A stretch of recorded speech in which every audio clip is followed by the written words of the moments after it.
All right, guys. So we have once again another woke teacher who is addressing the question about teachers being political activists. Okay, and she went on TikTok like a lot of these teachers do. The mistake that they make, you would think that a lot of these teachers will understand that maybe it's not a good idea to go on TikTok and express your political opinions. I mean, listen, I look at it like this. Any other company, right? If you worked in like the actual workforce, not for the government, if you go out on social media and you express your political opinions, yeah, you're subject by that company to get fired. Okay, like it is what it is. And there's so many teachers that's been getting fired. You would think that some of these teachers would just like chill out on that, right? But hey, they keep doing it. So it is what it is. But this teacher is a history teacher whom basically explained why teaching is political and why it's okay to basically be a political activist in the classroom. Take a look. So this comment was put on a video that had absolutely nothing to do with politics, but let's dive in because teaching is political.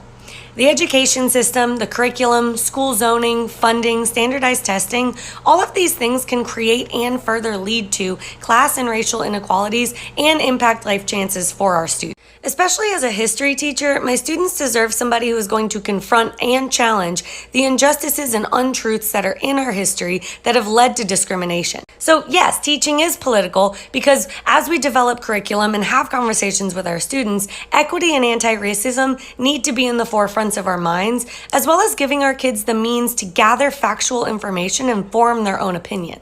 But this is wildly different than indoctrination or propaganda because I'm not trying to sway my students' opinions. I want them to form their own educated opinions. What I'm doing is challenging a broken system and hopefully laying the groundwork for progress and justice. All right, guys. So I got a few issues with what she's saying there. First and foremost, she is correct about the structure of our schooling, right?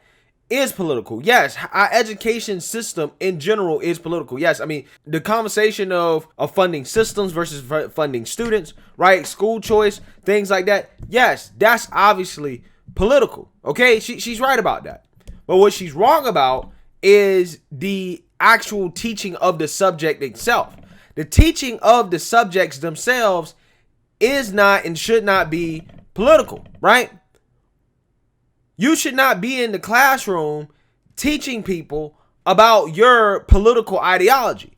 Okay, just like that teacher that was flat out just saying in her class that, hey, if you don't believe in climate change, then you're an idiot. Don't listen to your parents. Your parents are dumb.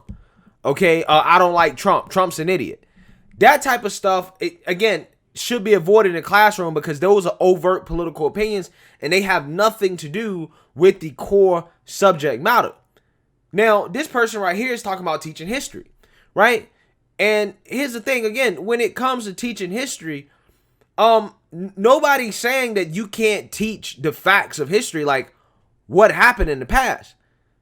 But it's one thing for you to teach the facts, and there's another thing for you to insert your opinion regarding things, right? It's one thing to say, well, Donald Trump was the 45th president, right? It's one thing to state that fact that the man was president. It's another to say, well, Donald Trump was the 45th president, but he also was the worst president ever. He is also a racist, a bigot, and a misogynist, okay? Those are two different things, right?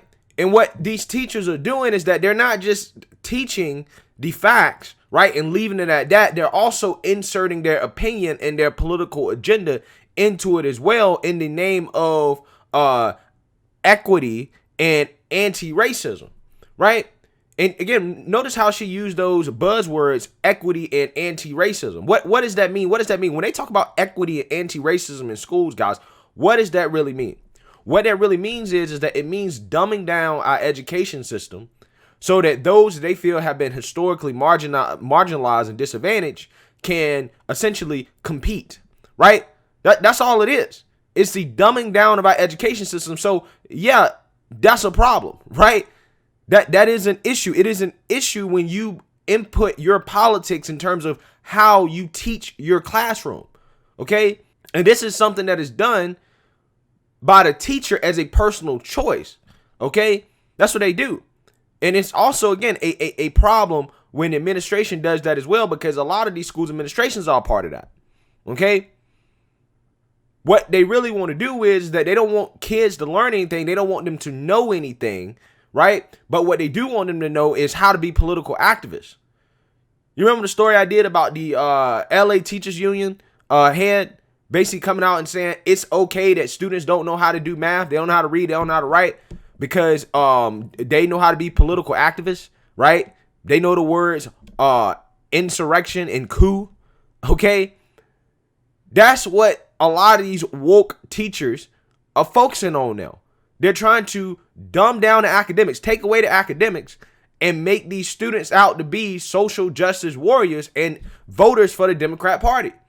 That's what's happening. That's what's happening. So yes, it is a problem when you go up here and you insert your political opinion into teaching and how you run your classroom. Because again, it has an effect on students long term, and it is a negative effect. Those things that you're teaching those students are not going to help those students succeed and to learn and to overcome the so-called systemically racist system that you guys claim you care about so much. And that's what really bothers me about these woke revolutionaries, right? If you guys claim that the system is so racist, right, that the system's so stacked against certain people, why is it that you don't focus on teaching them the actual core subjects and things they're going to need to know in order to actually be successful in society? Right? Why don't you focus on teaching them some real skills? Okay? Some hard skills. Teaching them financial literacy. Making sure they do know math. Making sure they can read. Making sure they can write so they can get a job. So they can go to a good school. Right? That will enable them to get a degree in a field that's actually going to have a positive return on investment and allow them to move up the socioeconomic ladder. Because everything at the end of the day, guys, it comes down to money. Right? Economics. And that's the problem with these teachers. They're not focused on economics. They're not focused on trying to help these kids be the best students that they can so that they can overcome the so-called discrimination. They're not focused on that. What they're really focused on, again, is making on these kids political activists. Making them social justice warriors. And we already have enough of that in college. There's already enough kids that go to college and get indoctrinated in that stuff. You don't need that in primary school as well. But again, my argument is that if these people really care about these kids so much, if they want them to succeed and overcome the so-called system as much as they claim they do, then they will be focused on actually making sure these kids know how to read, write, have skills, understand financial literacy. That's what is going to actually help these kids. What's going to help these kids is helping these kids put money in their pockets. That's what's going to help them. Being a political activist is not going to help them. Okay? Hating Trump is not going to help them. Oh, having a Black Lives Matter flag or a Pride flag or Antifa flag in the classroom, that's not going to help them. But again, them knowing their core subjects, them knowing how to do math, knowing how to read, knowing how to write, yeah, that is going to help them. Right? You see what I'm saying, guys? They do this in the name of, well, I'm trying to create a positive change in the world and I'm trying to, take down the system and challenge the blah, blah, blah, blah, blah. And it's like, no, even if you're trying to challenge the system, you're not even doing it in the right way. Challenging the system and making sure you turn out the best and brightest and smartest students. That's challenging the system. Challenging the system is not dumbing the students down, again, and making them social justice warriors. Now, I mean, listen, in 2021, I guess being a social justice warrior, maybe that's a viable career, right? Maybe that's a viable career. I've seen some social justice warriors make a whole lot of money doing that. But obviously, everybody can't do that, right? It's not realistic.